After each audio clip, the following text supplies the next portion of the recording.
നേതൃത്വത്തിനെതിരെ രൂക്ഷ വിമർശനവുമായി PV അൻവർ. നിയമസഭാ തിരഞ്ഞെടുപ്പിൽ ബേപ്പൂർ മണ്ഡലത്തിലെ തോൽവിയിൽ കോൺഗ്രസ് നേതൃത്വത്തിനെതിരെ ഫേസ്ബുക്ക് പോസ്റ്റുമായിട്ടാണ് PV അൻവർ രംഗത്തെത്തിയിരിക്കുന്നത്. ചേർത്തു പിടിക്കേണ്ടവരാൽ ചതിക്കപ്പെട്ടുവെന്നും ഇതാണ് തന്റെ നിശബ്ദമായ പിന്മാറ്റത്തിന് കാരണമെന്നും അൻവർ പറഞ്ഞു. ചതിച്ചതാര്? ചന്തു തന്നെ. മഷിയിട്ട് നോക്കേണ്ട കാര്യമില്ല എന്ന് തുടങ്ങുന്ന ഫേസ്ബുക്ക് പോസ്റ്റിൽ കോഴിക്കോട്ടെ കോൺഗ്രസ് നേതൃത്വത്തിനെതിരെയാണ് രൂക്ഷ വിമർശനം. DCC president Praveen Kumar MLA ബേപ്പൂരിലെ തോൽവിയെക്കുറിച്ച് പറഞ്ഞ പ്രസംഗം പങ്കുവച്ചാണ് ഫേസ്ബുക്ക് പോസ്റ്റ്. പാളയത്തിലെ ചതിയും പിന്നിൽ നിന്നുള്ള കുത്തും ഏറെ വേദനിപ്പിച്ചു എന്നുള്ളത് സത്യം തന്നെയാണ്. UDFന് കിട്ടിയ 102 സീറ്റിൽ പഞ്ചായത്ത് തെരഞ്ഞെടുപ്പിൽ ഒരു വാർഡിലേക്ക് മത്സരിച്ചാൽ പോലും കെട്ടിവെച്ച കാശ് തിരികെ ലഭിക്കാൻ സാധ്യതയില്ലാത്ത ബഹുഭൂരിപക്ഷം പേരും വിജയിച്ചത് തന്റെ പോരാട്ടത്തിന്റെ ഫലം കൂടിയായാണ് അൻവർ പറയുന്നു. പിണറായി സത്തിന്റെ മുഖം മൂടി വലിച്ചു കീറിയാണ് എന്റെ ആരോഗ്യവും ജീവനും സമ്പത്തും വകവയ്ക്കാതെയും പരിഗണിക്കാതെയും സ്ഥാനമാനങ്ങൾ ത്യജിച്ചും രാഷ്ട്രീയ ഭാവിക്ക് വേണ്ടി ഒട്ടും അഡ്ജസ്റ്റ് ചെയ്യാതെയും പൊതുസമൂഹത്തിന്റെ മുന്നിൽ ഞാൻ തുറന്നു കാണിച്ചത്. അത് മറക്കരുതെന്നും പോസ്റ്റിൽ പറയുന്നു. ബേപ്പൂരിൽ 7487 വോട്ടിന്റെ ഭൂരിപക്ഷത്തിലാണ് മുഹമ്മദ് റിയാസിന്റെ വിജയം. ഫേസ്ബുക്ക് പോസ്റ്റിന്റെ പൂർണ്ണ രൂപം ഇങ്ങനെയാണ്: ചതിച്ചതാര്? ചന്തു തന്നെ. മഷിയിട്ട് നോക്കേണ്ട കാര്യമില്ല.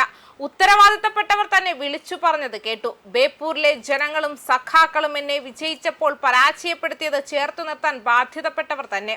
നിലവിലെ പ്രതിപക്ഷ നേതാവിനും കുടുംബാംഗങ്ങൾക്കുമെതിരെ കഴിഞ്ഞ ദിവസങ്ങളിൽ ഉയർന്നു വരുന്ന വാർത്തകൾ എല്ലാവരും കാണുന്നുണ്ടല്ലോ. അതിൽ ഒരാൾ എനിക്കെതിരെ മത്സരിച്ച സ്ഥാനാർത്ഥി തന്നെ. 1.5 വർഷമായി ഞാൻ നടത്തിയ പോരാട്ടത്തിന്റെ അർത്ഥവും സത്യവും വെളിവാകുന്ന രീതിയിൽ സത്യങ്ങൾ ഓരോന്നായി പുറത്തു വരികയാണ്. ക്രിയാത്മക പ്രതിപക്ഷം എന്ന നിലയിൽ പിണറായിസത്തിനും മരുമോനിസത്തിനും കുടുംബാധിപത്യത്തിനുമെതിരായി ഞാൻ നടത്തിയ ഒറ്റയാൾ പോരാട്ടം തന്നെയാണ് 102 സീറ്റിന്റെ ഉയരത്തിലേക്ക് ചവിട്ടിക്കയറാൻ UDFനെ പ്രാപ്തമാക്കിയത്. ആ 102-ൽ എനിക്ക് ഗുരുതുല്യമായവരും അഭിവന്ദ്യരും സമാദരണീയരുമായ വ്യക്തിത്വങ്ങളുണ്ട്. അവരോടുള്ള ബഹുമാനം നിലനിർത്തിക്കൊണ്ട് തന്നെ പറയട്ടെ, പഞ്ചായത്ത് തെരഞ്ഞെടുപ്പിൽ ഒരു വാർഡിലേക്ക് മത്സരിച്ചാൽ പോലും കെട്ടിവെച്ച കാശ് തിരികെ ലഭിക്കാൻ സാധ്യതയില്ലാത്ത ബഹുഭൂരിപക്ഷം പേരും വിജയിച്ചത് ഇന്ന് പുറത്തു വന്നുകൊണ്ടിരിക്കുന്ന പിണറായിസത്തിന്റെ മുഖം മൂടി വലിച്ചുകീറി എന്റെ ആരോഗ്യവും ജീവനും സമ്പത്തും വകവയ്ക്കാതെയും പരിഗണിക്കാതെയും സ്ഥാനമാനങ്ങൾ ത്യജിച്ചും രാഷ്ട്രീയ ഭാവിക്ക് വേണ്ടി ഒട്ടും അഡ്ജസ്റ്റ് ചെയ്യാതെയും പൊതുസമൂഹത്തിന്റെ മുന്നിൽ ഞാൻ തുറന്നു കാണിച്ചത് കൊണ്ടാണെന്ന് മറക്കരുത്. മലർന്നു കിടന്ന് തുപ്പുന്നവർ ഈ മുന്നണിയുമായി സഹകരിക്കാൻ ഭാവിയിലും തയ്യാറായേക്കാവുന്ന സംഘടനകൾക്കും വ്യക്തികൾക്കും രാഷ്ട്രീയ പ്രസ്ഥാനങ്ങൾക്കും നൽകുന്ന സന്ദേശം എന്താണെന്ന് കൂടി വ്യക്തമാക്കേണ്ടതുണ്ട്. തിരഞ്ഞെടുപ്പിന് ദിവസങ്ങൾക്ക് മുൻപ് പ്രചരണത്തിനെത്തിയ നിലവിലെ മുഖ്യമന്ത്രി ഒരു യോഗത്തിൽ വെച്ച് ബേപ്പൂരിൽ PV അൻവറിനെ വിജയിപ്പിച്ചാൽ ബേപ്പൂരിന് ഒരു സമ്മാനമുണ്ടെന്ന് പറഞ്ഞതിലൂടെ മന്ത്രിസ്ഥാനം സ്വപ്നം കണ്ടവരുടെ ഉറക്കം കെട്ടിരുന്നു എന്നതും പുനഃപരിശോധിക്കേണ്ടതുണ്ട്. ഇത് കണ്ടപ്പോൾ ബ്രൂട്ടസെ നീയും എന്ന് എനിക്ക് തോന്നിയില്ല. കാരണം എനിക്കിത് അന്നേ മനസ്സിലായതാണ്. പാളയത്തിലെ ചതിയും പിന്നിൽ നിന്നുള്ള കുത്തും ഏറെ വേദനിപ്പിച്ചു എന്നുള്ളത് സത്യം തന്നെയാണ്.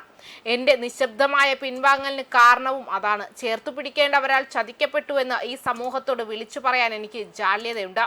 അതെൻ്റെ ചരിത്രപരമായ പാരമ്പര്യത്തിൽ നിന്നും ഉണ്ടായിത്തീരുന്നതാണ്. ഞങ്ങൾ ചതിച്ചതു തന്നെ എന്ന് വിളിച്ചു പറയാൻ ഉളുപ്പില്ലാത്തവർ ഉണ്ടെങ്കിൽ ഇനിയും പറയട്ടെ.